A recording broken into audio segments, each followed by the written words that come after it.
La batalla de Yarmouk, que quizá no sea tan conocida por el gran público como otras de las batallas de este ciclo, como más en España las Navas de Tolosa, quien no conoce las Navas de Tolosa, ¿no? O las batallas de Hastings, o la caída de Constantinopla, ¿no? Como digo, a pesar de que no sea tan conocida como estas batallas, fue ciertamente una batalla crucial. Una de esas batallas, uno de esos momentos históricos en los que estamos en el filo de la navaja. De haberse producido un resultado distinto, la historia, toda nuestra historia, habría sido radicalmente diferente. Uno de esos momentos clave en el desarrollo humano, en el que la suerte, los dioses, los hados, la fe, se decantan de un lado u otro. Por lo tanto, esta batalla es sobre la que vamos a tratar. Ya digo desde un primer momento que es un tema arduo y difícil, sobre todo por una cuestión que para los historiadores es fundamental, las fuentes. ¿Quién nos informa sobre esa batalla? No voy a entrar en un análisis de fuentes, diré un par de cosas. En la tradición occidental hay muy pocas referencias a esta batalla, y muy tardías, bastante tardías. Hay referencias contemporáneas a acontecimientos que están pasando, que tienen que ver con lo que está ocurriendo, ¿no? En esos meses de junio, julio, agosto del 636, pero no un relato de la batalla. Y por otro lado, las fuentes musulmanas son muy numerosas. Los musulmanes fueron absolutamente conscientes desde el principio de la importancia que tenía esa batalla para uno de sus objetivos principales, que era la expansión del Islam. Y por lo tanto hay una cantidad de información tremenda. El problema es que este caudal de información deriva de fuentes y de relatos que no son siempre de primera mano y sobre todo que están muy mitificados, forman parte de una visión que en muchos casos no es estrictamente histórica, sino que sería una visión desde la fe, desde los objetivos de la fe islámica. Por lo tanto, encontramos muchos relatos absolutamente contradictorios entre sí, a partir de los cuales los historiadores modernos han intentado hacerlo comprensible. No es que sea una batalla excesivamente tratada, pero algunos autores ya desde principios del siglo XX han hecho planos, han elaborado esquemas, movimientos de tropas, acciones tremendas de la caballería que flanquea al enemigo, que sin duda se han producido. Pero basta con ver las propuestas que hacen los distintos autores.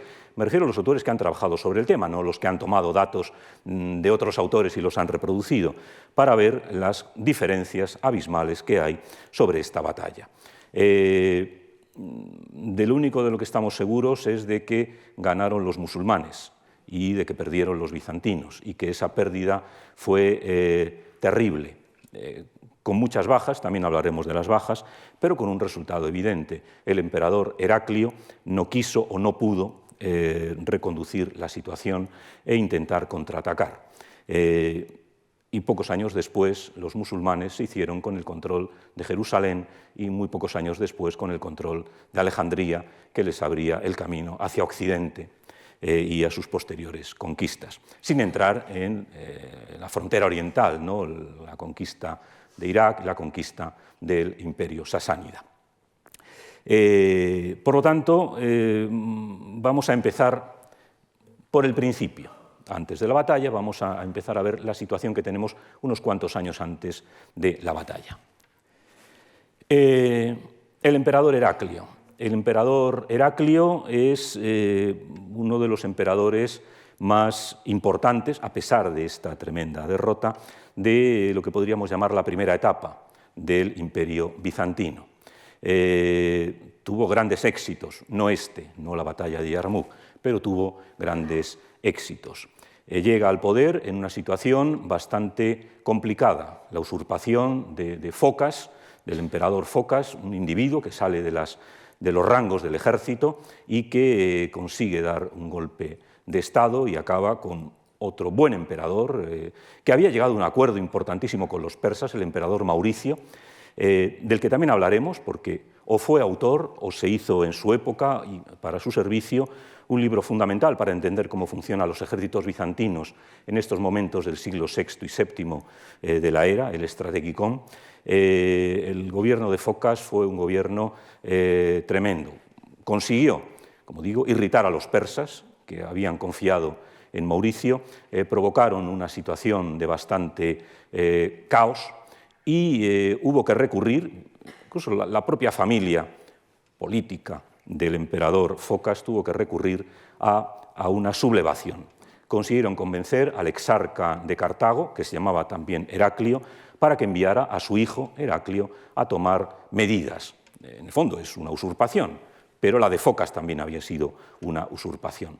Heraclio consigue avanzar, conocemos relativamente bien esta historia, consigue llegar a Constantinopla, desembarca en el puerto de Sofía y con el apoyo del ejército y con el descontento del pueblo consigue que el propio emperador Focas, como nos dice la crónica de Teófanes el Confesor, el propio Focas muriera siendo quemado hasta la muerte en el foro del rey. Heraclio entra triunfante en el palacio y en la basílica, en el oratorio de San Sebastián, es coronado por el patriarca Sergio. Estamos en el año 610. La suerte que tuvo Heraclio fue que reinó muchos años, reinó hasta el 641, un gran periodo, aunque quizá en sus últimos años había perdido en una parte la salud y por otra parte el ímpetu de los primeros años de su reinado, que fueron realmente sorprendentes y que voy a resumir muy rápidamente, porque a veces se tiende a culpar a Heraclio del fracaso. Ciertamente él era el emperador, era el que había nombrado a los cargos militares y por lo tanto el fracaso fue suyo. Pero quienes así piensan olvidan que había conseguido algo que prácticamente ningún emperador había conseguido anteriormente: humillar al imperio sasánida hasta el punto de conseguir la devolución de los territorios que había conquistado Cosroes II, un poderosísimo rey sasánida. Eso a veces se olvida y fue un excelente emperador desde el punto de vista de la organización del imperio y de la defensa del mismo. El emperador Heraclio se encuentra, como ya hemos dicho, a la llegada al trono con una situación tremenda. La política de Focas, como decíamos, ha terminado por enfadar, por agraviar a los persas que habían llegado a un buen acuerdo con el emperador Mauricio. Y el contraataque persa es fulminante y es terrible. En el año 612 la Capadocia, la Armenia son conquistadas. En el 613 Damasco, Jerusalén, Calcedonia, Egipto. La Vera Cruz, la cruz de Cristo que había encontrado Santa Elena, que se custodiaba en Jerusalén, había sido robada, secuestrada por los persas, que no la trataron mal. La depositaron en Ctesifonte al cuidado de una comunidad cristiana. Pero era un símbolo para un imperio cristiano como era el imperio bizantino. Era una humillación absoluta, la pérdida de una zona importantísima, de una riqueza extraordinaria para el imperio. Eso era terrible, eso era de alguna forma el fin del mundo. Lo experimentaría Bizancio después, porque curiosamente los musulmanes arrebatarán a Bizancio todos estos mismos territorios. Pero en estos primeros años Heraclio es un emperador joven, es un emperador capaz. Alejandría es conquistada en el 619. Curiosamente, como digo, casi el mismo ritmo que seguirán luego los musulmanes después de la batalla de Yarmuk.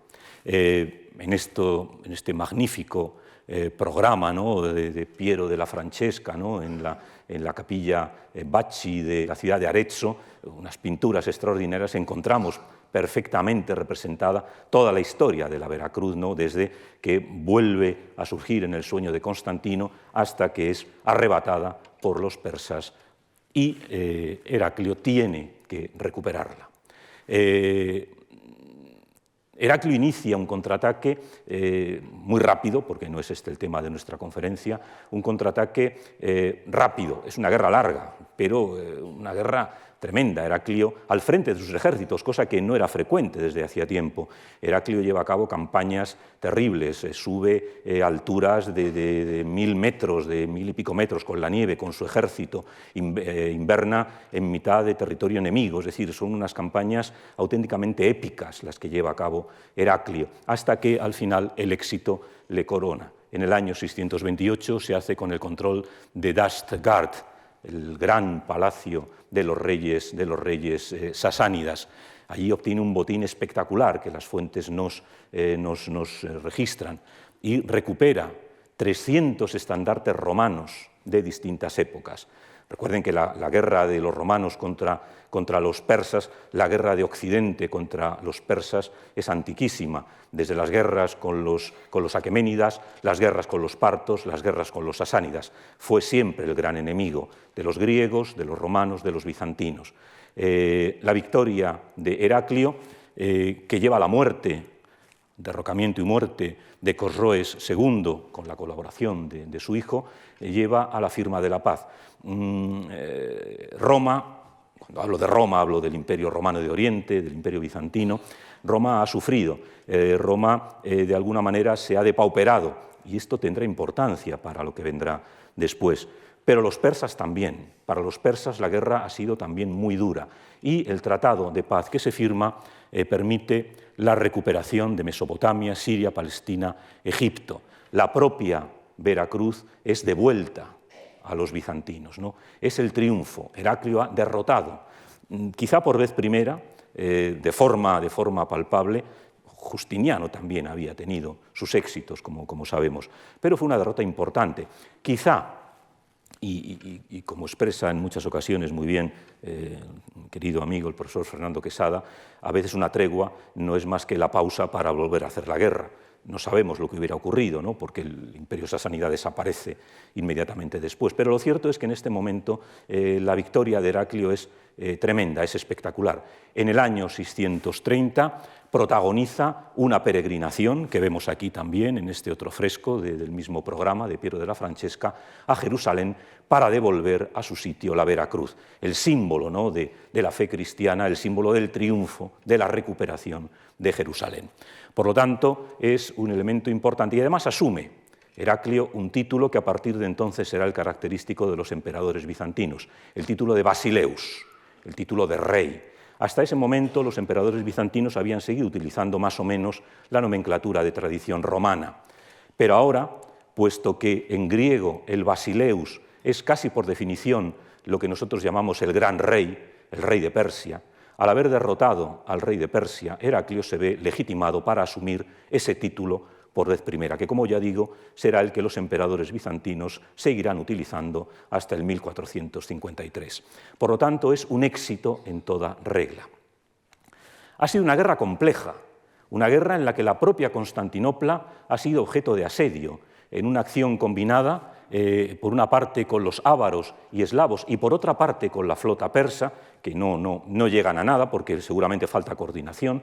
La propia Constantinopla ha sido asediada y allí la defensa se le atribuye, aparte de las solidísimas murallas que había creado Teodosio II, se le atribuye a la propia acción de la Virgen. El patriarca Sergio pasea una imagen de la Virgen, la gente, todo el mundo aseguraba que había una silueta femenina defendiendo los baluartes de la ciudad, es decir, es una victoria de la fe, es una victoria de Cristo, es una victoria de la Virgen y, por supuesto, del emperador, aunque el emperador en ese momento no estaba allí. Ha quedado una huella todavía, que todavía podemos oír, podemos percibir si asistimos a una ceremonia ortodoxa. El himno Acacistos, el himno a la Virgen que se canta de pie, termina de conformarse en ese momento. O sea, todavía tenemos hoy día, y a quien le guste la música bizantina lo puede seguir apreciando, es un himno largo que dura varias horas y que hay que seguir de pie. Forma parte del agradecimiento de la ciudad de Constantinopla a la Virgen por haberla salvado, ¿no? Es decir, todavía en nuestro día siguen quedando huellas de esta época tan remota que en algunos aspectos no lo es tanto, ¿no? Por lo tanto, esto ocurre durante la guerra. La guerra ha sido un éxito y Heraclio puede empezar a reestructurar todo el territorio.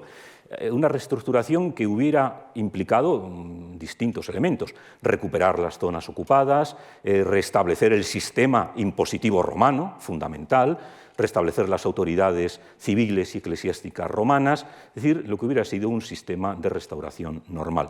Pero no contaba Heraclio, no contaba nadie con que muy cerca, pero fuera de las márgenes del Imperio Romano, estaba cambiando el mundo, estaba surgiendo una nueva fe, más que una nueva fe, una nueva manera de ver el mundo.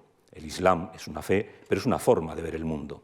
En el año 622 se produce la Égira, esta huida del profeta de la Meca para refugiarse en Yatrib, en Al-Medina, en Medina. Es el surgimiento del Islam. El Islam sigue contando los años a partir de la Égira. Es un momento clave. 10 años después fallece el profeta y le sucede el primero de los califas ortodoxos, uno de sus compañeros, Abu Bakr, que inicia la expansión. Tiene que enfrentarse primero a un conflicto con los apóstatas, con todos aquellos que se habían convertido al Islam, pero que habían abjurado de él, pero una vez que resuelve los problemas, empieza a expandir su territorio a las zonas próximas, a zonas ricas. Estamos hablando, y vamos a hablar a lo largo de la conferencia, estamos hablando de Siria. Siria en un contexto amplio, lo que hoy sería Siria, el Líbano, Palestina, Israel. Eso era Siria. En árabe, el Sham, el paraíso. Una zona riquísima, fertilísima, empobrecida por las guerras, porque ahí habían tenido lugar episodios bélicos de la guerra contra los sasánidas. Los autores occidentales en parte dan en el clavo y en parte no, buscan pretextos de por qué estas gentes del desierto, que hasta entonces se habían limitado, pues como es habitual entre las poblaciones nómadas o seminómadas, a hacer razias, incursiones, atacar caravanas, atacar puestos de comercio, ¿por qué han cambiado de actitud? ¿Por qué están empezando a mostrar una imagen distinta? Los autores occidentales pues lo justifican, ¿no? Los bizantinos mandan a sus funcionarios a pagar a todas estas tribus, vamos a llamarlas tribus, todos estos pueblos que vivían, este es el ámbito, ¿no? Naturalmente, el Hijaz, el ámbito donde surge el Islam, ¿no? Arabia era muy grande. Todas estas zonas del norte de Arabia están en contacto desde siempre con el mundo costero. Es una zona que los romanos, los bizantinos, tienen, digamos, de colchón entre lo que es el desierto y lo que son las zonas cultivables del Jordán, del Orontes, las zonas ricas, ¿no? Son poblaciones como los gasánidas, los lájmidas, que se han cristianizado, han asumido el cristianismo, están en contacto con las ciudades romanas de la zona y se han cristianizado y reciben subsidios por parte del imperio. Una política que los romanos llevan utilizando desde el siglo III, desde el siglo IV, ¿no? Atraerse a poblaciones no romanas, bárbaras, vamos a llamarlas así, darles subsidios, darles dinero para que sirvan a veces de colchón, de zona de contacto entre lo que es el mundo urbano y lo que es el mundo civilizado. Y nos cuenta este autor, Teófanes el Confesor, que cuando estos individuos, estas gentes que estaban muy vinculadas al mundo romano, van a cobrar su dinero, lo que el imperio les paga, el funcionario les insulta. Y según esta fuente serían estos árabes, vamos a decir, romanizados, pero enfadados con la administración romana, los que les indican a estos otros árabes de Arabia que ataquen, que invadan las zonas ricas.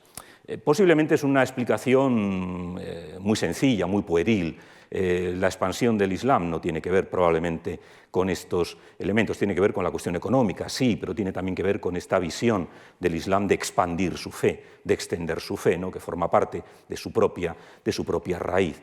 Pero este dato nos da una información, y es que probablemente el Imperio Romano, el Imperio Bizantino, no tiene fondos, se ha quedado sin dinero. La guerra ha sido terrible, como digo, y sobre todo han perdido el control de zonas que eran fundamentales para el aprovisionamiento del imperio.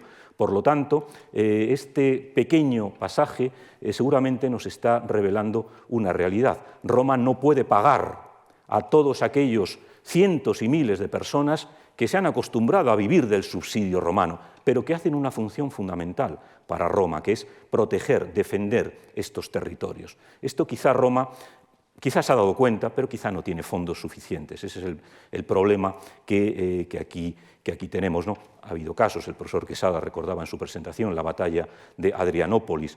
Fue la gestión absolutamente absurda de los funcionarios, de los magistrados romanos, los que acabaron enfureciendo a los godos, que se habían acogido a la protección romana y que se encontraron esquilmados por todas partes, ¿no?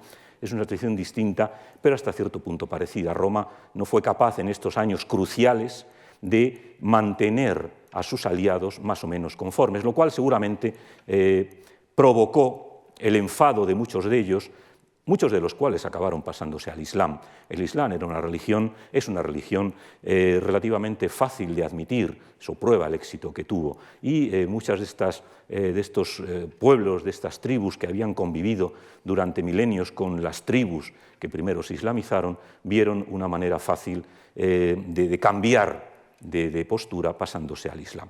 Este quizá fuera uno de los fallos importantes de los bizantinos, aunque sin duda no es la causa última de la invasión. Ciertamente los musulmanes inician una campaña rápida, una campaña de una rapidez extraordinaria, sin casi posibilidad de defensa. No hay tropas seguramente sobre el terreno por parte de Roma. Hay guarniciones en ciudades, hay algunas tropas limitáneas de escasa calidad militar y no hay un ejército seguramente bien formado, un ejército de campo, un ejército de campaña. Y esto provoca, como ven, que inmediatamente se conquisten estos grupos que vienen de Arabia, conquisten Areópolis. En febrero se produce una derrota en Datín, que está muy cerca de Gaza, mueren oficiales romanos, y aparece en el año 634 una figura que va a ser clave. Va a ser clave en esta guerra y va a ser clave también en la visión que tiene el mundo islámico de esta guerra, que es un personaje del que luego diremos algo más, que es Khalid ibn o Ben al-Walid, que en ese momento estaba estaba enfrascado en la conquista de Irak, pero que es reclamado por el califa para que apoye a las tropas destacadas en Siria, posiblemente ante los primeros éxitos conseguidos. Quizá la primera campaña es una expedición tentativa, a probar las defensas romanas, pero las defensas romanas son escasas e inmediatamente se inicia la conquista. Los gasánidas, estos fieles aliados de los romanos, que siguen siendo aliados, son derrotados y pierden una de sus ciudades más importantes, que es Bosra. Bosra, aquí ven, esto es posterior, evidentemente, es el teatro romano convertido en una fortaleza, ¿no?, por árabes siglos después, pero que está en un punto clave. Estamos en la zona de contacto entre lo que hoy es Jordania, lo que es Siria, Israel, el Líbano. La caída de Bosra, una de las plazas fuertes de los gasaníes, es un factor fundamental, porque demuestra que Roma no tiene capacidad para defender esos territorios. En el mismo año, 634, se produce otra derrota, esta vez más importante, en Agnadain. Lo tienen aquí. Aquí tienen Datín, que es donde se produjo esa primera batalla, y aquí tienen Agnadain. Están primero intentando la zona más próxima, la zona del sur de esta Siria, ¿no?, lo que llamaríamos hoy Palestina y parte de Jordania. E incluso autores que escriben en la Galia merovingia, como Fredegario, la crónica del pseudo Fredegario, seguramente no es suya, ya nos habla, ¿no?, de estas primeras derrotas de los romanos. Estos sarracenos, estas gentes de las tiendas, estas gentes del desierto, que curiosamente están empezando a derrotar a los romanos, con un elemento que nos vamos a encontrar continuamente, ¿no?, las grandes cantidades de personas que aparecen, 150.000 hombres. Seguramente no había tantos soldados en todo el ejército bizantino.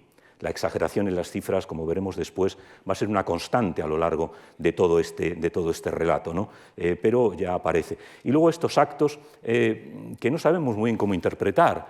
Una vez que han vencido, intentan venderle al propio emperador el botín que han conseguido del ejército, de la derrota, lo cual hubiera sido una humillación. Evidentemente los romanos no lo aceptan, pero ¿Qué nos demuestra esto? Pues que quizá en estos primeros momentos, a pesar de la imagen que se tendrá después, los musulmanes todavía no están en trance de ocupar territorios, todavía están en esta fase ancestral de las correrías, de las racias para conseguir beneficio.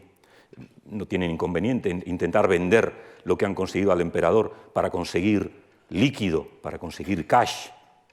Los romanos no aceptan, pero todavía no estamos quizá en la época de la ocupación, aunque las fuentes musulmanas ya lo presentan como un primer avance, ¿no? Es decir, estamos en estos momentos en los que estamos en una época anterior y todavía no está apareciendo la época nueva, ¿no?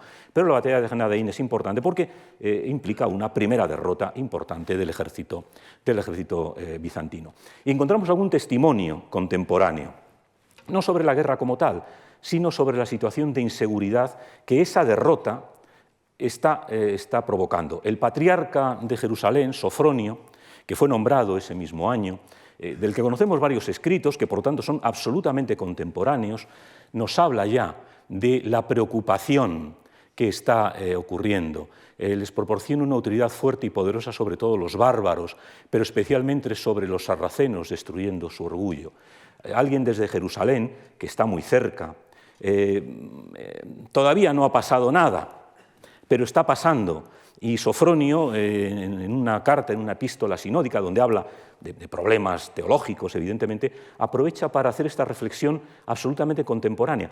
A las ciudades romanas de Oriente esto les preocupa, que los sarracenos puedan estar moviéndose libremente, puedan estar derrotando ejércitos romanos, aunque no sean muy numerosos, es grave, sobre todo porque hace muy poco que se ha recuperado ese territorio de manos de los persas, ¿no? De alguna forma parece que nada ha cambiado, que Roma, que durante varios años ha permanecido al margen de ese territorio, ahora no puede mantener su autoridad sobre el mismo, ¿no? Entonces, el testimonio del patriarca Sofronio es muy importante porque nos muestra una realidad contemporánea. Hay temor, hay miedo, hay esperanza todavía. Pide a Dios que dé fuerza a los romanos para sobreponerse, pero la situación de angustia es patente, ¿no? Y como ven, es muy interesante este testimonio. Claro, en las fuentes musulmanas se ve desde una manera totalmente distinta. Tenemos varias fuentes, como ya hemos dicho antes, musulmanas, que narran con mucho detalle, a veces con mucha imaginación, estos episodios, ¿no? Pero la propia campaña de Al-Walid, de Ben al-Walid, es vista como un heroísmo. Participaron más de 100.000 romanos, la mayoría de ellos fueron divididos en grupos por Heraclio, mientras que otros procedían de los alrededores. Heraclio se encontraba en Homs. Khalid Ben al-Walid mostró un gran valor ese día. Cuando Heraclio recibió la noticia, su corazón se llenó de desesperación. Es el primer gran momento de este gran personaje. Les he puesto aquí un sello, ¿no?, antiguo ya, pero de la República Árabe Siria. Khalid Ben al-Walid es un héroe del Islam, es la espada de Alá. El propio Mahoma, el propio profeta, le otorgó ese calificativo. Fue uno de los grandes enemigos del Islam en los primeros momentos, perseguía a los musulmanes, acababa con ellos, pero en un momento determinado se convierte al Islam, el propio profeta le quiere conocer y el propio profeta le llama la espada de Alá. Con ese título se le conoce en todo el mundo islámico. Es una de las figuras más conocidas de todo el mundo islámico, es uno de los primeros grandes héroes del Islam. Y esta batalla de Gnadain, que es una batalla, si quieren, menor, es, digamos, el primer gran éxito de este personaje, ¿no? Por lo tanto, en los anales musulmanes es perfectamente recordado.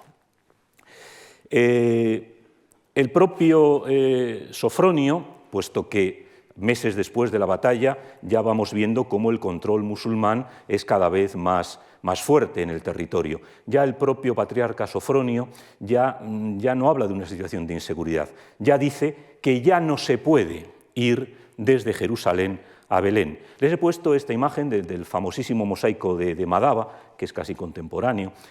Podía haberles puesto un mapa, pero he puesto esto para que vean cómo en esta visión tan interesante, ¿no?, de este mosaico, esta visión de esta geografía tan peculiar que presenta el mosaico de Madaba, Belén está al lado de Jerusalén, está muy cerca.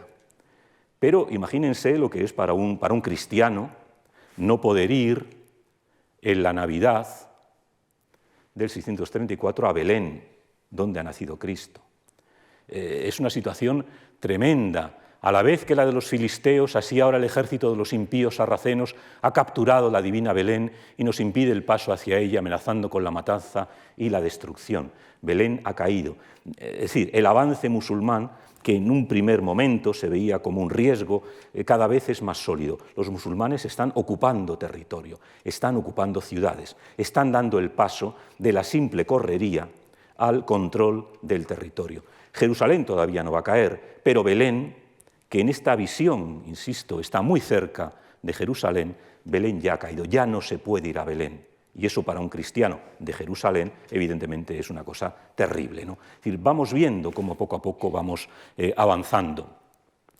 Heraclio reúne un ejército, 70.000 soldados, seguramente son muchísimos, no hay tantos, pero ya digo, las cifras enormes son así, los manda hacia el sur, pero no puede evitar que dos ciudades importantes como son Pella, Fal o Escitópolis, Bet-Shen, sean ocupadas. Es decir, poco a poco los musulmanes van ocupando ciudades. Mientras tanto muere el califa Abu Bakr, el primero de los califas, y le sucederá Umar bin al-Khattab.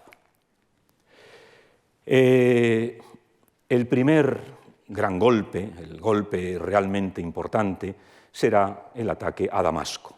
Damasco es una de las ciudades más importantes, ¿no?, de todo este entorno. Vamos avanzando hacia el norte, los musulmanes van avanzando hacia el norte. Y Damasco es una de las ciudades que entran en sus objetivos.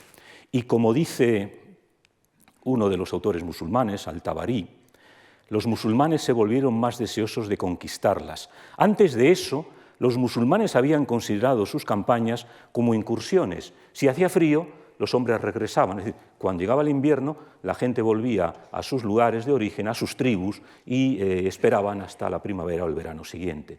Pero las propias fuentes musulmanas se dan cuenta de que la situación está cambiando, de que este nuevo movimiento protagonizado por el Islam no va a ser igual a las correrías y racias que habían ocurrido durante los siglos anteriores. Hay una intención clara de permanencia. Los musulmanes ponen sitio a Damasco, los bizantinos mandan tropas de socorro, pero, naturalmente, Jalid ha pensado en todo y ha colocado un contingente en el camino que lleva a Damasco para evitar el refuerzo de los romanos. Con lo cual, Damasco queda sitiada un largo asedio, varios meses de asedio, 6-7 meses de asedio. Se nos dice que todo el ejército musulmán rodea a la ciudad, cada contingente del ejército controlando una de las puertas, hasta que se produce un doble movimiento. Damasco es una ciudad muy grande, es una ciudad amurallada, todavía conserva en bastante buen estado la muralla antigua y todavía conserva restos de época romana. Al final, casi a la vez se produce una doble acción. Por una parte, los habitantes de la parte occidental de la ciudad pactan con Abu Ubaida, uno de los generales, la rendición, pero al mismo tiempo Jalid ibn al-Walid penetra a la fuerza por la otra parte de la ciudad. Con lo cual se encuentran de repente en el centro de la ciudad. Esta es la puerta por la que penetra Jalid bin al-Walid, que todavía se conserva. Esta es la puerta que vio Jalid, es la puerta de la ciudad romana, que todavía, como ven, se mantiene, llena de coches, naturalmente, con lo cual la foto queda mal. Pero bueno, al final convergen en el centro de la ciudad, en el mercado de Damasco, los musulmanes que han entrado en paz con los musulmanes que han entrado en guerra. Al final se llega a un acuerdo y, a pesar de que Jalid ha conquistado con la fuerza, en el Islam hay distinto tratamiento al que es conquistado por la fuerza que al que se rinde, esto es evidente. Al final, en atención a la importancia de Damasco, se concede a la ciudad el estatuto de rendida voluntariamente. Es decir, es una prerrogativa. Esto les da unas buenas condiciones a los damascenos, que será importante. No olvidemos que muy pocos años después los omeyas establecerán en Damasco su capital. Damasco, como ven, es una ciudad, como digo, importantísima, riquísima, con una vega muy fértil, la ciudad más importante de todo este territorio, y la conquista de Damasco es el primer gran éxito, el primer éxito relevante de los musulmanes y el primer gran desastre de los romanos, porque evidentemente era una ciudad fundamental. Pero no se quedan ahí. Los musulmanes inician la marcha hacia el norte desde Damasco, pasan por Baalbek, todavía se conserva, y eso también lo vieron los musulmanes, el gran templo del Sol en Baalbek, toman la otra gran ciudad importante de este territorio, del Valle de la Bekaa, que es la ciudad de Emesa, Homs, que todavía hoy día sigue siendo otra de las ciudades importantes de Siria. En Emesa es donde estaba el emperador, y evidentemente el emperador tiene que salir huyendo y se refugia en Antioquía del Orontes. Es decir, es una campaña rápida, victoriosa. Abu Ubaida consigue hacerse con el control de estos territorios. No he mencionado, discúlpenme, se me ha pasado, que en estos momentos en los que se produce la caída de Damasco, antes, durante o después, llega una carta del nuevo califa, Omar bin al-Yatab, y es destituido Jalid. Jalid es destituido. Sabemos que había conflictos personales entre el nuevo califa y la familia de Jalid, mientras que se llevaba muy bien con Abu Bakr, con Omar no se llevaba nada bien, y el mando supremo se le otorga a Abu Ubaida. Pero Ibn Abu Alid permanece de alguna manera, no sabemos si como segundo al mando, pero con una posición importante, generalmente al frente de la caballería, ¿no? Por lo tanto, a partir de ahora, el resto de la campaña estará dirigido por Abu Ubaida, no por Jalid. Bien, en Emesa pasa exactamente lo mismo. Los habitantes de Emesa, una vez que han visto que el emperador les ha abandonado, es decir, que no se ha quedado allí ni para defender la ciudad, abren las puertas a los musulmanes y se entregan. Con lo cual, en el caso de Damasco ha sido un largo asedio, en el caso de Homs ha sido rápido. La llegada de los musulmanes ha hecho que los habitantes de Homs prácticamente se rindan. Lo cual pone al emperador en una situación difícil. Refugiado en Antioquía del Orontes, el emperador tiene que tomar decisiones. Evidentemente no está dispuesto a perder el control de Siria. La acaba de conquistar, hace pocos años que la ha reconquistado a los sasánidas, y no tiene intención de dejársela a los musulmanes. Por lo tanto, prepara un concienzudo contraataque.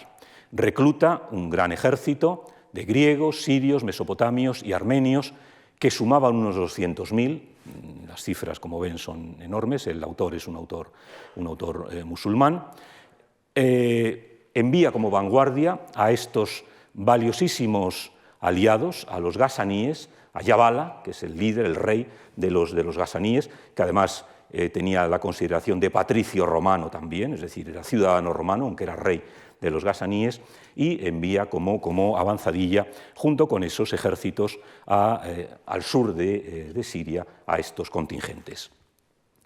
El avance romano, en un primer momento, es imparable. Vemos ahora lo contrario de lo que veíamos, ¿no? Igual que habíamos visto al emperador refugiarse en Antioquía, aquí concentra a parte de las tropas que le acompañaban, pero hace llegar a otras tropas de Anatolia, hace llegar, probablemente a través del mar, a tropas de otras partes. Las fuentes son bastante confusas. Había tropas romanas, es decir, de otras zonas del Imperio Bizantino, había tropas armenias, quizá había tropas ávaras, estos pueblos que habían amenazado a Constantinopla hace unos cuantos años. Las fuentes musulmanas hablan incluso de tropas rusas, lo cual probablemente no es del todo cierto, es decir, quizá había tropas eslavas de estas zonas, de lo que luego sería con el tiempo Rusia, es decir, hace un reclutamiento general con una gran cantidad de dinero. Buena parte de estas tropas son tropas mercenarias a las que hay que pagar y a las que hay que mantener, ¿no? Entonces, es decir, no es una actitud pasiva, y es una actitud, una respuesta relativamente rápida.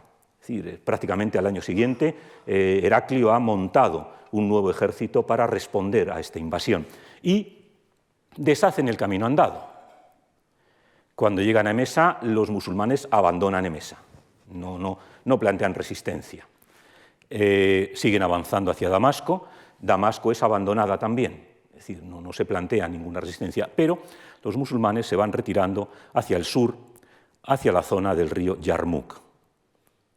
Primero la zona de Yavilla, luego veremos, ven aquí otro mapa, donde el mar de Galilea, o el lago Tiberíades, el río Jordán, el Mar Muerto aquí abajo. El Yarmouk es un afluente del río, el afluente más importante del río Jordán. Es un río prácticamente perenne, en verano suele estar más o menos seco. Hoy día hay sistemas de presas y de irrigación, un sistema muy interesante, muy famoso, pero en la antigüedad probablemente incluso en verano corría algo de agua. Y allí es donde los musulmanes se van retirando, por varias razones. Primero, porque al sur encontramos ya un territorio bastante más abrupto, bastante más agreste. Es un buen sitio para huir en caso de derrota, para hacer más difícil la persecución por parte de los bizantinos. A partir de aquí podrían haber vuelto claramente a sus bases en Arabia y habrían dificultado la persecución de los bizantinos y, por lo tanto, eligen, diríamos, ponen pie en pared. Se colocan en el único sitio que les puede permitir plantear una defensa frente al avance bizantino y, en caso de necesidad, poder huir de manera razonable, sin demasiados riesgos, ¿no? Por lo tanto, es, digamos, el sitio ideal.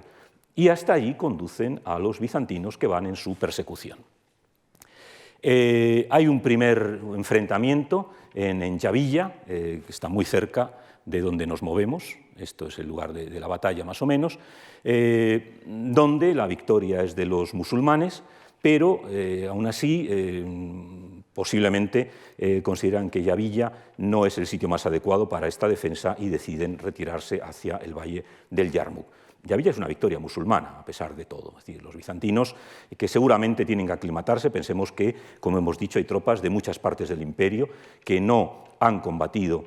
Probablemente la mayor parte de ellos no han combatido en Siria. En esas condiciones son gentes de tierras altas, gentes de Armenia, gentes de otras zonas, y hay que aclimatarse al clima sirio, ¿no? Y hay que formar una conciencia de ejército, posiblemente eso falla, y eso quizás sea una de las cosas que fallen al final, ¿no? Los árabes abandonaron Damasco y acamparon junto al Yarmouk.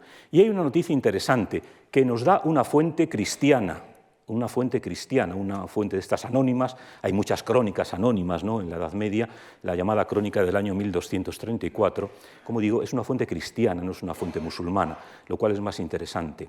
La fuente nos habla de los crímenes que los romanos cometieron a su paso. ¿Qué crímenes eran estos? Exigir dinero. El ejército necesita suministros. Sabemos que las ciudades tienen la obligación de acoger al ejército, tienen la obligación de hospedar a los soldados, de darle alimentación, pero probablemente las ciudades no tienen demasiada capacidad. Y el ejército, aunque no sean estas cifras kilométricas, astronómicas que nos dan las fuentes, era un ejército grande, varios miles de soldados. Estas ciudades acaban de salir de la guerra con los sasánidas, acaban de ser ocupadas por los musulmanes. ¿Y qué hace un ejército cuando la población local no aporta lo que tiene que aportar? Los somete a exacciones, los somete a violencia, los somete a crueldad. Con lo cual se ganan la antipatía de los habitantes. Probablemente los habitantes de Emesa o de Damasco pensaban que con los musulmanes vivíamos mejor. Les habían concedido la paz, les habían sometido al impuesto que tienen que pagar los no musulmanes, pero no a esas graves exacciones que hacen los romanos. Por lo tanto, es muy posible que la población local, la población romana que va a ser defendida por los romanos, acabe rompiendo con los romanos, acabe convirtiéndose, y en algún caso así lo hará, en una quinta columna, en un elemento de distorsión. Como digo, es interesante que este dato nos lo den las fuentes cristianas, ¿no? El peso que significa para un territorio ya bastante esquilmado por la guerra la presencia de un nuevo ejército romano al que hay que abastecer, al que hay que suministrar recursos. Este es otro problema que justificará también, y ya adelanto, la rápida conquista musulmana de Siria después de la batalla. Por supuesto, Damasco y Emesa volverán a abrir las puertas a los musulmanes, pero muchas otras ciudades van a seguir su ejemplo. Van a vivir mejor bajo la administración musulmana desde el punto de vista económico que bajo la administración bizantina, que está absolutamente esquilmada. Y es un factor que nunca podemos perder de vista. Bien, las fuerzas en conflicto. El ejército bizantino, ya hemos visto, con una composición muy compleja, muy amplia, claro, es un ejército que viene de todo el imperio, estaba comandada posiblemente, aunque otras fuentes hablan de este otro personaje, por un general armenio, Baham, que probablemente había combatido, sin duda había combatido en las guerras contra los sasánidas, una persona seguramente de confianza del emperador.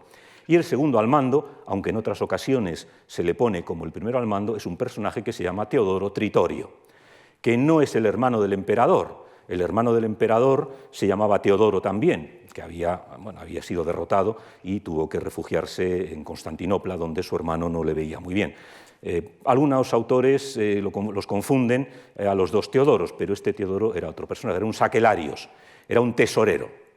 Probablemente tenía cargo militar también, pero estaba encargado de la gestión administrativa del ejército, lo cual indica que el ejército no andaba muy boyante de fondos. Eso explica lo que decíamos anteriormente. Luego aparecen otros personajes como Niquetas, que era hijo de uno de los más valiosos generales del ejército sasánida, de Shahbaraz, contra el que había combatido el propio Heraclio. Un papel importantísimo, Jabala ben al-Hayham, Ghassani, este príncipe árabe, de estos árabes cristianos, y otros personajes que aparecen como Jorge, Yaraya, o un personaje que aparece con el nombre de Bukinator al-Kanatur en las fuentes árabes. Son líderes de los distintos cuerpos de ejército bizantinos. Aquí he puesto algunas imágenes de un jinete armenio del VII o de un plato de plata de época de Heraclio que nos muestra un poco el equipamiento de un gran oficial. Conocemos mucho mejor los nombres de los líderes musulmanes. Los musulmanes, como digo, esta batalla fue fundamental para ellos y la memoria de la misma se mantiene, me atrevo a decir, todavía en la actualidad. Con lo cual conocemos muy bien los nombres. El general al mando era Abu Ubaida, evidentemente, Amir ben al-As, Yazid ben Abi Sufyan. Este es el padre del futuro califa Muawiyah, del que tuvimos ocasión de hablar en uno de los ciclos pasados en esta misma sala, ¿no? El padre del futuro califa, el primer califa omeya, participó en la batalla, y la madre también, y naturalmente Qitaya ben Ashan, y naturalmente Khalid ben al-Walid, que era el comandante de la caballería. Conocemos bien los mandos, los cuerpos de ejércitos que mandan, etcétera, etcétera. Bueno, los conocemos. Las fuentes tampoco son demasiado precisas siempre, ¿no? Es decir, dan más importancia a la persona en cuestión que al cuerpo de ejército que manda, ¿no?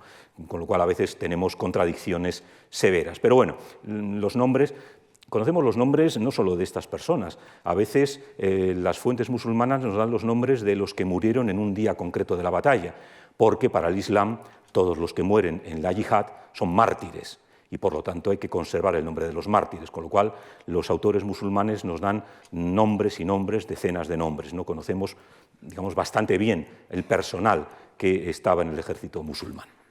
Bien, número de contingentes, una de las cuestiones que ya he comentado. Si nos atenemos a las fuentes musulmanas, los bizantinos llenan la tierra como una plaga de langosta, son numerosos como hormigas. No da cifras, pero quiere decir que eran miles, cantidades enormes de gente. Un Jorge, un Yurya, que se convierte al Islam, solo Dios podría contar el número de las tropas bizantinas, o sea, eran muchísimos. Otros autores se atreven, 140.000 cristianos, de ellos 40.000 encadenados y 40.000 atados. Esta es una de las cuestiones que más llama la atención y que curiosamente todavía hay autores modernos que se lo creen. Soldados bizantinos atados con cadenas en grupos de 10 para evitar huir. Todavía hay autores contemporáneos que terminan creyéndose que los bizantinos podían combatir encadenados. Y algunos lo justifican, no, estaban encadenados evidentemente para no huir. No, evidentemente hubiera sido un ejército absolutamente inútil, absurdo. O sea, es una de estas cosas absurdas que uno no entiende cómo todavía hay autores que siguen pensando que existía. Es una visión musulmana, claro. Están obligados, están constreñidos, hacen un juramento de vida, juran ante Dios no retirarse y son encadenados, unos con cadenas y otros con turbantes. 40.000. ¿Ustedes imaginan 40.000 personas encadenadas? Lo que sería eso.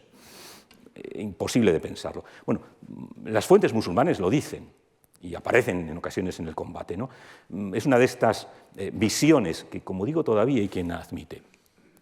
Otras fuentes dan cifras variables, 160.000, 200.000, frente a 36.000, 46 musulmanes, 200 o 260.000 contra 24.000 musulmanes, 600 o 700.000 contra 25 o 41.000 musulmanes, 1.600.000, lo dice el propio Waqidi, que da otras cifras aquí, ¿no? 1.600.000 cristianos, son estas cifras, y musulmanes pues prácticamente entre 20 y 40.000. Autores cristianos también hablan, ¿no?, de cifras enormes, 150.000 contra 200.000 sarracenos. Es decir, el número de cifras, como es barato, ¿no?, poner números, pues se ponen, ¿no? Ejemplos de esto, ¿no? El propio Khalid bin al-Walid, ¿no?, que es el personaje relevante, aunque no sea el jefe. Un hombre le dice, hay que ver, los romanos son tantos y nosotros somos tan pocos. Y entonces le contesta a Khalid, qué pocos son los romanos y cuántos los musulmanes. Los ejércitos se hacen numerosos solo con la victoria y pocos solo con la derrota, no por el número de hombres. O otra cosa, ¿no? Le dice también que los musulmanes son pocos y los romanos son muchos, pues lo contrario, ¿no? Ojalá fuéramos menos, porque así nuestra fe y nuestra victoria sería más destacable, ¿no? Es decir, la tradición musulmana insiste en la poca cantidad de hombres que tiene el ejército musulmán y los miles y miles y miles y miles de soldados que tienen los enemigos. ¿Por qué? Porque como son derrotados, la victoria es mucho más terrible. Y de alguna manera sirve para justificar el apoyo de Dios, el apoyo de Alá, a unos pocos, a un puñado de musulmanes, frente a miles y miles y miles de enemigos cristianos, ¿no? Forma parte de esta construcción de la leyenda. Pero incluso, y no me he resistido a traerlo, porque es una obra básica, sigue siendo una obra fundamental en el mundo musulmán para conocer la historia de Khalid bin al-Walid. Es ni más ni menos que un teniente general del ejército pakistaní, que aprendió árabe para estudiar la batalla y, como digo, es una monografía desde el año 69, pero ha sido reeditada muchísimas veces y todavía se puede comprar, se puede adquirir. Ya digo, es una obra fundamental para el mundo árabe, para el mundo musulmán en general, sobre este personaje. Hace su análisis desde la perspectiva del general, del teniente general que manda tropas, y dice perlas tan curiosas como estas. Teniendo en cuenta las exageraciones de ambas partes, creo que el ejército romano contaba con 150.000 hombres. Insisto, no había 150.000 soldados en todo el Imperio bizantino en esa época. Y es una obra reciente, bueno, del año 69. Es decir, todavía determinados autores, en este caso un autor pakistaní, un autor musulmán, todavía acepta esta desproporción tan evidente entre los ejércitos musulmanes y cristianos en la batalla de Yarmouk.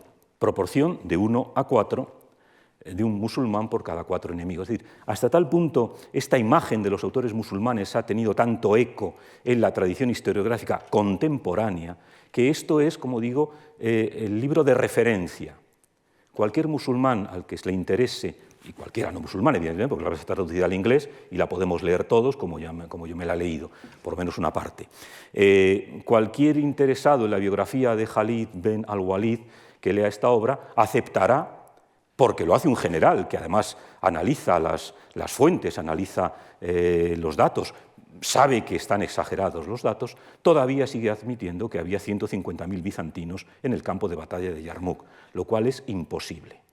Las fuentes occidentales, sin embargo, tienden a pensar que los dos ejércitos estaban muy emparejados, que oscilarían entre 40.000 y 36.000 soldados respectivamente, aunque hay autores que los rebajan a 20.000 por cada bando. Una cifra de entre 20.000 y 40.000 para cada ejército es bastante más razonable, teniendo en cuenta que hay que alimentar a gente, que hace falta un tren de suministros, es decir, una serie de requisitos, que no estamos ante un ejército de la época industrial y que al ejército hay que abastecerlo con mulas, con carros, y que abastecer a 150.000 personas es una tarea muy, muy, muy, muy difícil en el mundo antiguo. Lo es hoy día, imagínense en el mundo antiguo. Entonces, bueno, las cifras son las que son, pero no sabemos las que son, pero los autores antiguos y modernos han dado esas cifras. Las fuentes se deleitan en mostrar las contradicciones entre los dos rivales, ¿no? Los musulmanes, esto es un espía que envían al campamento musulmán y que describe cómo es el campamento musulmán. Una nación que ayuna de día y reza de noche. Si uno de ellos roba, le cortan la mano, sea rico o pobre. No dan preferencia al deseo personal sobre la verdad. El comandante puede ser el más débil, pero todo el mundo le obedece. Cuando el comandante se levanta, todos se levantan. Cuando el comandante se sienta, todos se sientan. Es decir, una imagen del Islam, evidentemente en un autor musulmán, idílica. Un ejército que está guiado, en último término, no por un hombre, sino por el propio Dios. Es esta imagen, ¿no? Es la imagen de la guerra sagrada, la imagen de la conquista protegida, favorecida por Dios. Diferencia en el trato, va un mensajero, un emisario, Jorge, va vestido de brocado, nos describe el atuendo, el altacaballo gris, una silla de montar dorada con incrustaciones, una banda enjollada por la cabeza, y le recibe Abu Ubaida, el general musulmán, vestido con tela blanca de algodón iraquí y turbante negro y con la espada ceñida. Es decir, vestido como un hombre del desierto, frente a un general bizantino que va rodeado de joyas y de oro, ¿no? Es una guerra ideológica, naturalmente. El Islam lo presenta como una guerra ideológica, la virtud contra la maldad, Dios contra Satán, ¿no? Por lo tanto, las fuentes musulmanas tienen esta visión. Las fuentes cristianas no, porque, como hemos dicho, son todas muy posteriores y no son contemporáneas. Seguramente nos habrían dado una visión parecida, solo que a la inversa. Bien, Mauricio, que vuelve a salir. No sabemos cómo funcionó el ejército bizantino en Yarmuk de manera directa, pero sí sabemos cuál era la teórica. Conocemos este espléndido manual que o bien fue escrito por Mauricio o se escribió para Mauricio o como resultado de la experiencia de Mauricio, sobre todo con los sasánidas, y nos da datos fundamentales de cómo se estructura un ejército bizantino 30 años antes de la batalla de Yarmuk, es decir, el ejército bizantino que luchó en Yarmuk, digamos, llevaba como libro de cabecera, los generales bizantinos llevaban como libro de cabecera el Strategicon de Mauricio. Con lo cual, eso es importante para suplir detalles que nos faltan. ¿Cómo se organiza el ejército? Se organiza por batallones, tajmata, que no deben superar los 400 soldados, divididos a su vez en moiras o quiliarquías, en divisiones, cada una agrupada en una parte del campo de batalla. Lo mismo con la infantería, con sus oficiales a mano, con los infantes deben ir de fondo en 16, es decir, una serie de normas de cómo debe organizarse un ejército romano.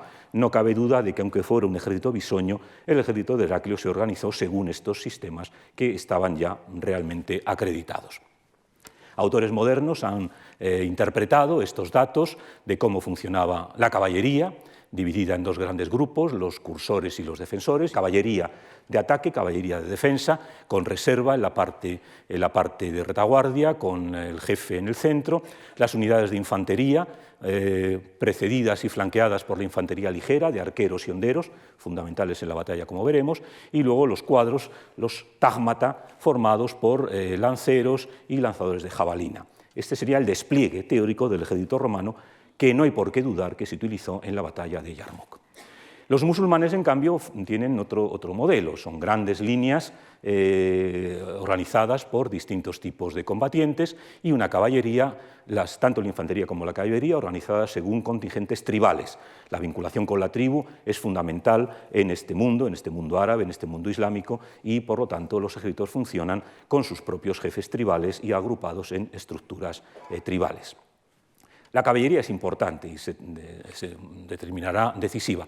Algunos ejemplos de armamento musulmán y bizantino, algunos ejemplos, ¿no?, que se conservan en Topkapi, ¿no?, la espada del profeta, la espada de Khalid ben al-Walid, ahí está, en el Museo de Topkapi, las puede ver todo el mundo. Son armas, armas importantes. Indudablemente el peón, el soldado de infantería, va armado con una lanza y como mucho con una espada. Los grandes generales van armados con espadas más importantes y van montados en caballos, pues evidentemente bien enjaezados, ¿no? Bueno, en cuestión de armamento no hay demasiadas diferencias entre ambos contendientes. Y llegamos al lugar del enfrentamiento. La verdad es que es una zona que no ha podido ser demasiado bien investigada porque estamos justo en la zona donde se inician los Altos del Golán, que, como saben ustedes, es esta zona que ocupa Israel y que, naturalmente, disputa Siria, lo que hace bastante complicado ir a esta zona. Muy pocos de los autores que han trabajado sobre la batalla han ido directamente a esta zona. Aquí tenemos una obra de un autor de principios del siglo XX, Caetani, príncipe de Teano, un político italiano, que visitó estas tierras a principios del siglo XX y que hizo el primer intento serio y científico de topografiar el territorio y darnos una imagen de la batalla. una imagen que no coincide con imágenes posteriores, ¿no? Este es el río Yarmouk, este es el Wadi al-Ruqa y este es el Wadi al-Alan. Hay más mapas. Esto sería la planicie en la que tiene lugar la batalla y estos serían los ríos que rodean ese espacio. Ahora lo veremos en otra imagen. Esto es fundamental para entender lo que ocurrió con la batalla. Una foto del Google Earth donde vemos a la zona en la actualidad, el Ruqa, el Alan y el Yarmouk. Este ya es la confluencia del Ruqa y del Yarmouk y inmediatamente se une al Jordán justo al sur del lago de Tiberíades. Y aquí tienen una reconstrucción un poco en 3D de la situación. Parece que este sería el campo de batalla principal, aunque no todos los autores lo aceptan, otros autores lo sitúan en otra zona. Pero ven un poco la cuestión. Al final, los romanos, los bizantinos, se han visto arrastrados a una auténtica ratonera si no hacen lo que deberían hacer, que no hicieron. Como ven, es una planicie amplia, con agua, es decir, hay agua, no se muere el ejército de hambre, pero rodeada en 3 de sus extremos por altos precipicios, de 100, 150, 200 metros, algunos muy abruptos y, por lo tanto, prácticamente insuperables. Había una vía de comunicación en esta zona, que era un puente romano, que hubiera permitido, de haberlo mantenido en su poder los bizantinos, podría haber permitido una retirada más o menos ordenada, pero los musulmanes lo ocuparon en una de las fases de la batalla. Llegan los dos ejércitos enfrente y durante cerca de un mes, aquí ya las cifras, las fechas bailan. Cerca de un mes están aclimatándose, los romanos no quieren intervenir, los musulmanes tampoco, y se producen negociaciones, algún que otro combate esporádico, hay varios intentos, ¿no?, de convertir al enemigo al Islam o al cristianismo. Aquí vemos a Al-Jabalá, el líder de los gasaníes, intentando convertir a Abdurrahman, a un musulmán, al cristianismo. Bueno, estos debates que a los autores musulmanes les sirven muy bien, porque evidentemente se producen casos de conversión de cristianos al Islam durante la batalla. El tal Jorge Giurgia de repente se convierte al Islam, pero al contrario no ocurre, evidentemente, ningún musulmán se convierte al cristianismo, ¿no? Es decir, hay toda una serie de relatos que ocupan una cantidad enorme de espacio en crónicas como la del Pseudo al-Waqidi, donde nos están hablando, ¿no?, de todos estos prolegómenos, torneos, luchas, conflictos, embajadas, etcétera, etcétera. Seguramente los dos ejércitos están aclimatándose, los musulmanes están esperando refuerzos, al final llega Abu Sufyan con refuerzos desde Arabia y están un poco viendo la situación. La batalla teóricamente dura 6 días. Prácticamente todos los autores aceptan que los combates tienen lugar durante 6 días. Puede ser, yo no me voy a mover demasiado de la ortodoxia, porque no tenemos demasiados datos. Las fuentes nos hablan de 4, 5, 6 días. El primer día es un día improductivo, hay algunos torneos entre líderes, cosa que no sabemos hasta qué punto es cierta en el ejército bizantino, pero bueno, así se nos ha parecido. El segundo día es cuando empieza el movimiento. Las dos formaciones, los musulmanes en rosa, los bizantinos en azul. ¿De qué se trata? Pues como en cualquier batalla campal, pues de presionar con las formaciones para intentar empujar a las formaciones enemigas. El centro como base estable, se ancla en una parte defendible un ala, en este caso el precipicio, que como es inabarcable no permite una tarea de flanqueo, y con el ala que queda libre pues intenta flanquear al enemigo. Digamos que en este sentido no hay demasiadas novedades. La novedad empieza, y esto es recurrente a lo largo de toda la batalla, y que tampoco sabemos si es verdad o no, cuando los musulmanes en algunas de sus retiradas, y lo digo porque aparecen varios episodios, llegan hasta su campamento y sistemáticamente las esposas, las mujeres que están allí en el campamento, se dedican a tirar piedras, a pegar golpes con los palos de las tiendas a sus propios hombres para que regresen al combate. Los hombres regresan al combate y evidentemente resultan triunfadores. Esto ocurre varias veces a lo largo de los 6 días de la batalla, lo veremos después.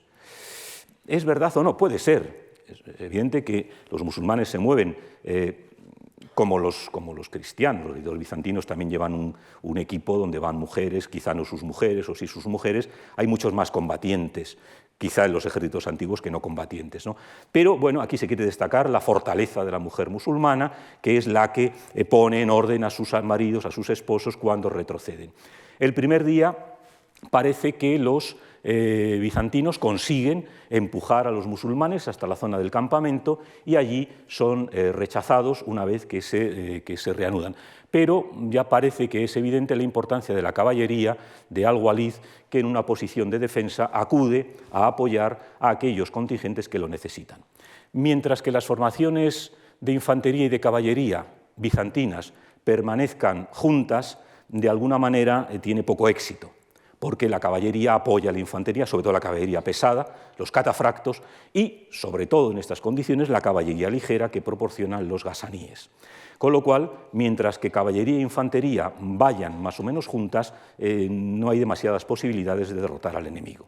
Y el segundo día de batalla termina en tablas, con muchos muertos, evidentemente, más muertos cristianos que musulmanes, pero lo normal. El tercer día fue el peor, nos dicen las fuentes musulmanas. Los musulmanes perdieron y huyeron 3 veces. Cada vez fueron las mujeres las que tuvieron que detenerlos, lanzándoles piedras y golpeándoles con las estacas de las tiendas y mostrándole a sus hijos. Volvieron y lucharon hasta la noche, cuando los romanos regresaron a su campamento.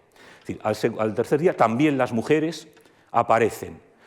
Aquí representa, este es el libro de Nicole, de la batalla de Yarmouk, aquí aparece la mujer de Abu Sufyan, que era bastante hermosa, de tamaño según parece, la madre del futuro Muavilla, con una estaca en la mano, con una lanza, atacando enemigos. Y aquí hay otro dato que siempre llama la atención. Estuvieron luchando hasta la noche. Nos cogemos el manual de Mauricio, primero que es prácticamente imposible, ¿no? Es decir, una resistencia humana tiene sus límites, pero el manual de Mauricio, el Strategicon, nos dice que la infantería no debe marchar largas distancias, porque como llevan todo el equipo, la coraza, la cota de mallas, el escudo, el casco, si andan mucho, cuando llegan ante el enemigo, acaban agotados. Es decir, los propios manuales bizantinos son conscientes de que un ejército no puede estar luchando 24 horas, ni 12 ni 10. Otro dato. El día de la batalla, asegúrate de que la línea de combate de infantería no se aleja mucho, más de 2 millas del campamento, porque si no, puede ser problemático. Déjales descansar. Si hace calor, que se quiten los cascos. No les des vino. El agua es mucho mejor. Vino no les des, que seguro que se embotan. Aquí les he puesto el clima actual, el clima puede haber cambiado, en la zona donde se produjo la batalla de Yarmouk, con unas temperaturas medias en agosto, estamos en agosto, de 30 grados, y con una humedad que llega a lo bochornoso. En esas condiciones no es creíble que los ejércitos estén luchando todo el día. Puede haber, efectivamente, acciones, movimientos, una unidad avanza, otra retrocede, una carga de caballería, un retroceso, pero esta imagen que nos presentan las fuentes de un combate continuo durante un día entero es algo que cae fuera de las posibilidades humanas, ¿no? Y esto es un problema, porque es la ortodoxia, es lo que las fuentes nos dicen, es lo que incluso muchos autores, cuando lee uno a algunos autores, pues acepta esto, ¿no? Fue una lucha durante todo el día. Es muy complicado. Probablemente están jugando, están avanzando, están intentando desbordar a la otra línea, la caballería interviene, hace retroceder a un ejército, de repente los bizantinos avanzan, hacen retroceder a los musulmanes, y seguramente durante un día, no digo que no, pero no continuamente, ¿no? Es una batalla que hay que situarla en el plano humano. Las flechas. En un momento determinado, los bizantinos hacen uso de las flechas, masivamente, por saturación, y 100.000 flechas a la vez. Y eso provoca graves daños a los musulmanes. En la tradición musulmana todavía se conoce ese día como el día de la pérdida del ojo, porque más de 700 musulmanes quedaron tuertos, entre ellos Abu Sufyan, el padre de Muavilla. Lo cual indica que la táctica bizantina, aunque los datos son poco claros, la táctica bizantina consistía en muchas ocasiones en colocar, como veíamos antes en el esquema, a las tropas ligeras, a los honderos y a los arqueros, para saturar al enemigo e impedir su avance. Forma parte de esta táctica. Una vez que se ha limpiado el frente enemigo, puede avanzar la infantería apoyada por la caballería. Vemos, no hay una imagen coherente en las fuentes sobre la batalla. Quiero decir, hay muchos episodios de este tipo que tenemos que ir engarzando como buenamente podamos. Y hay un momento que algunos autores modernos sitúan el cuarto día y otros el sexto. El sexto es el último día de la batalla. Yo estoy más inclinado a situarlo en el cuarto, que es una maniobra curiosa, y es que no nos la cuenta al-Waqidi, el autor musulmán, nos la cuenta un autor armenio.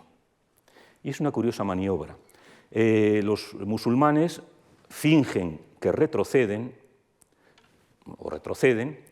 pero van a su campamento. Aquí no aparecen las mujeres musulmanas tirando piedras, sino que lo que aparece es una barricada hecha con camellos y con las tiendas. De tal manera que cuando avanza, seguramente los catafractos apoyando a la infantería, se encuentran en un culo de saco, rodeados por esta fortificación casual hecha de tiendas y de camellos, y ahí salen los musulmanes y empiezan a masacrarlos. Esta maniobra, que no aparece en las fuentes musulmanas, puede haber sido fundamental, porque, evidentemente, si un ala entera cae en esta emboscada y empieza a ser diezmada, puede ser el momento que los autores modernos dan por sentado, en el que se produce el contraataque de Khalid bin al-Walid, que ataca a este cuerpo de ejército, probablemente el ala izquierda bizantina, desorganizado, lo cual provoca la huida de una parte importante de la caballería. No sabemos si tiene lugar el cuarto día o el sexto día. Yo me inclinaría a pensar que el cuarto, porque hay episodios que suceden días posteriores que no ocurren. Pero es un dato que no encontramos en la tradición musulmana. ¿Por qué? Porque siempre que los musulmanes retroceden, están allí sus mujeres para tirarles piedras. Y aquí, sin embargo, parece una maniobra perfectamente diseñada, puesto que los bizantinos tienden a desbordar al frente musulmán y llegar hasta los campamentos, vamos a tenderles una emboscada y allí evidentemente los rodeamos y paramos el ímpetu de los catafractos y machacamos a la caballería, a la infantería. Entonces, este dato, que solo encontramos en un autor armenio, puede ser relevante para entender la batalla. Efectivamente, si esta parte del ejército queda desconectada del resto del ejército, que no ha profundizado tanto en las líneas enemigas, es fácil utilizar la brecha para contraatacar y para desmontar a los enemigos. Y puede que aquí tenga lugar, como digo, la carga famosa de Khalid bin al-Walid, que según las fuentes musulmanas fue decisiva, aunque las fuentes musulmanas no nos dan tanto detalle. Otro autor, también cristiano, nos da otra táctica distinta, pero a lo mejor está refiriéndose a lo mismo. Los musulmanes habían engañado, envían a combatir a pocos soldados cada vez, de modo que cuando hubieron caído en la trampa atacan a los bizantinos y matan casi todos. Es decir, estaríamos ante una táctica de retirada fingida, que es algo frecuentísimo en muchas batallas. Lo que ocurre es que la tradición musulmana probablemente no acepta la idea de una retirada, aunque sea fingida, por esta visión ideológica que tienen de esta batalla y de esta guerra. Y lo encontramos en autores muy tardíos, pero que probablemente nos están dando pistas. En algún momento de la batalla, los musulmanes fingen una retirada, mandan pocas tropas, los romanos se envalentonan hasta que caen en esa trampa que no nos da Nicéforo, pero nos da Sebeo, del campamento fortificado con camellos y con tiendas. Aquí puede estar una de las claves, desde mi punto de vista, de lo que pasó en esta batalla. Las fuentes, sobre todo las cristianas, añaden otro elemento, y es que de repente el general Baham, o Banes, como le llaman, de repente se rebela y se convierte en emperador. No lo sabemos. Puede ser, es decir, sabemos que en los ejércitos romanos y los bizantinos ha habido problemas, el Saquelario ha sido derrotado, no sabemos si las tropas del Saquelario son las que han caído en esta trampa, y el ejército, pues seguramente que se ve en una mala situación, pues decide romper con el emperador y nombran emperador a su general. Puede ser, pero en cualquier caso nos está hablando de un elemento de discordia. Es decir, ya en el propio ejército bizantino se están produciendo conflictos, se está produciendo una quiebra de la autoridad. Sabemos por las fuentes musulmanas que las deserciones son frecuentes, gente que aprovecha la noche para escaparse, para huir, algunos tránsfugas que se pasan al enemigo. Es decir, es extraño, pero no podemos descartarlo, que se haya producido un conflicto dentro del ejército entre los dos mandos principales, el saquelario y el general, y que triunfe el general y que sea proclamado, o que él se proclame emperador. No lo sabemos, pero es otra de las cosas que nos dicen las fuentes. Y por si fuera poco, el pseudo-Fredegario, que escribe en la Galia Merovingia, de repente nos dice que una noche, por la espada del Señor, 52.000 hombres murieron mientras dormían. Una cosa extrañísima, ¿no? Ha habido muchos estudios, no sabemos, hay quien ha sugerido que era la peste, pero aparece. Puede ser la causa divina, pero en otra fuente, precisamente en una fuente árabe, aparece una cosa que no tiene que ver, no es la espada de Dios, no es la fuerza de Dios, pero aparece otra maniobra curiosa, interesante. De repente aparece Abu al-Yaiz, que era uno de estos habitantes de Mesa que había sido perjudicado por los romanos porque le quisieron quitar todo lo que tenía cuando bajaban para contraatacar, y como no se dejaba, violaron a su mujer, violaron a su hija. Era un resentido, era un tránsfuga, y ayuda, va con los romanos, pero ayuda a los musulmanes. Y es una maniobra curiosa, interesante, una maniobra que no está bien explicada, pero que es un engaño, es decir, manda a encender 10.000 hogueras, con 500 soldados musulmanes llega al campamento romano, como él es romano, le creen, que nos están atacando, y les conduce por unos barrancos, y todos se precipitaron y cayeron como langostas. Y al día siguiente los romanos vieron que faltaba mucha gente y que los barrancos estaban llenos de gente muerta. Yo no sé si es lo mismo, con otro lenguaje, que nos decía el autor anterior, que de repente murieron 52.000 personas, pero es la única posibilidad que veo, que haya habido algún tipo de maniobra nocturna que haya permitido que los musulmanes ataquen a una parte del ejército y que mueran sin que el resto del ejército se entere de por qué, y cuando al día siguiente aparezcan, pues vean que ha sido obra de Dios. Como ven, es todo muy confuso, es todo muy difícil de trabar, pero intentando establecer una cierta racionalidad podría haber ocurrido algo de esto. Y quizá en este momento es cuando, porque la topografía del texto anterior no es clara, cuando los musulmanes se hacen con el control del puente del Wadi Rukat. Curiosamente, el autor que les mencionaba antes, Caetani, el de principios del siglo XIX, no menciona para nada el puente, y sin embargo lo fotografía, porque esta foto es suya. Pero curiosamente, en su reconstrucción de la batalla, el puente no figura, mientras que en las reconstrucciones modernas tiene un papel importante, ¿no? Un poco para que vean hasta qué punto estamos perdidos en este mundo. La pérdida del puente debió de ser importante porque, como ya les dije, era la única salida posible de todo este territorio.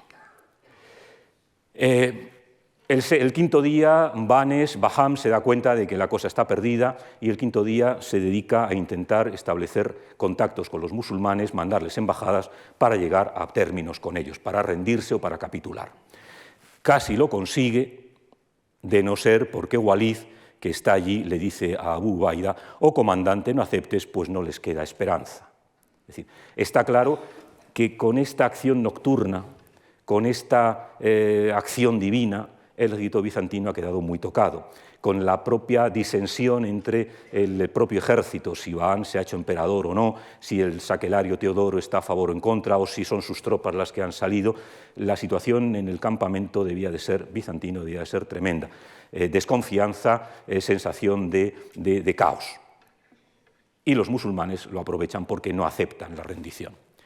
Y el último día, les pongo aquí una de las reconstrucciones más recientes de Nicole, del libro de Osprey, que no coincide con otras.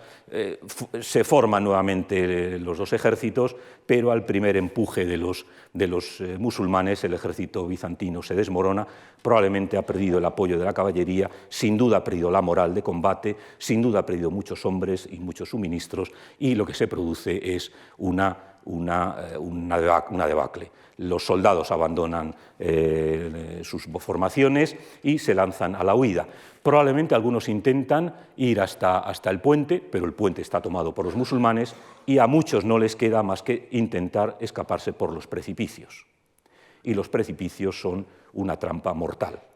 En algunas zonas son en talud, pero en otras zonas, y eso en las fotos que se han publicado se puede ver, son paredes verticales, con lo cual una caída de 150 a 200 metros es bastante difícil de salvarse, ¿no? Entonces, la batalla de Yarmouk acaba cuando el ejército bizantino se desmorona, no es capaz de resistir el empuje del ejército musulmán y los soldados mueren a miles, cifras enormes, evidentemente, como veíamos antes, cayéndose por los precipicios que rodean el campo de batalla.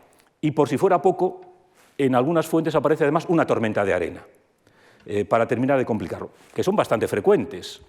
Esta foto es una foto de una tormenta de arena en Siria. Es algo muy frecuente en estas zonas, ¿no? Es decir, para terminar de complicarlo todo, los bizantinos se ven cegados por la tormenta de arena, lo cual les impide saber dónde están, mantener la unidad de las formaciones, saber dónde están los precipicios y terminar cayendo. Es decir, si había pocas desgracias, una más que se añade a todo el conjunto. Ven aquí el campo de batalla en la actualidad, estos precipicios tan enormes que, hombre, si va uno con cuidado y con un equipo, a lo mejor uno se atreve a bajar, pero cuando vas en plan estampida intentando salvar la vida, evidentemente la cosa es complicada. Las cifras de muertos, 50.000, 70.000, 100.000, musulmanes muertos, todas las fuentes coinciden en 4.000, es una cifra unánime, murieron 4.000 frente a estas cantidades tan enormes de soldados bizantinos. ¿Qué causa la derrota? Pues muchos factores, probablemente la bisoñez de las tropas, probablemente la mala planificación de la campaña, el colocarse en un campo de batalla inadecuado, posiblemente no saber utilizar adecuadamente los recursos excelentes que sobre el papel tenía el ejército bizantino, la fuerza combinada de unidades de infantería, caballería, el peso de los arqueros, que tiene importancia en alguna fase de la batalla, quizá el menospreciar la capacidad de los musulmanes, lo cual es raro, aunque puede haber sido, porque conocían las capacidades de sus hermanos los gasaníes, que eran una excelente caballería ligera, y los musulmanes tenían esa misma caballería, quizá no saber usar estos recursos, la mayor fe de los musulmanes, su mayor compromiso con una religión nueva, problemas en el mando, probablemente, ¿no?, que si Bahán se hizo emperador o no, descoordinación, descontrol, el carácter multinacional del ejército, tropas de todo el imperio, tropas de las zonas externas al imperio como los ávaros, tropas armenias, las tropas sirias, quizá no muy involucradas porque probablemente veían que la cosa estaba perdida y se refugiaron en sus ciudades. Es decir, podemos buscar muchas causas y se ha hecho. En realidad, lo siento si esperaban que yo les diera una causa de la derrota en Yarmouk, no lo sé. Todas las que hemos enumerado son posibles y seguramente todas ellas en conjunción determinaron el desastre bizantino. ¿Qué pasó con Bahán? Pues ni tan siquiera eso lo sabemos. Según un autor musulmán, lo mataron, persiguieron a 40.000 huidos, los alcanzaron y lo mataron. Incluso Al-Waqidi nos da a los posibles autores, a Erra an-Numan bin Yala al-Atsi o Asim bin Yawal al-Yarwi. Pero un autor cristiano nos dice que se escapó al Sinaí, que se hizo monje con el nombre de Anastasio, y no solo eso, sino que es el autor de un tratado sobre el sexto salmo del rey David. O sea, que ni tan siquiera sabemos con certeza qué pasó con el general. Evidentemente desaparece de la historia, o muere, o efectivamente se convierte en monje, pero no volvemos a saber nada de él. Heraclio, cuando se entera, inmediatamente se marcha hacia Constantinopla, pronuncia algunas frases célebres, como saben muchos personajes antiguos pronuncian frases célebres, esta de aquí, paz a ti, oh Siria, y qué excelente país es este para el enemigo. Bueno, una de estas frases célebres. Otros son más contenidos y dicen que dijo Sosu Siria, adiós Siria, o sálvate Siria. Pero no se va de cualquier manera. Por los datos que tenemos, podía haber sido directamente por aquí, pero sabemos que hace un largo recorrido, Hierápolis, Edesa, Samosata, Melitene y Arabisos. ¿Qué hace? Una política de tierra quemada.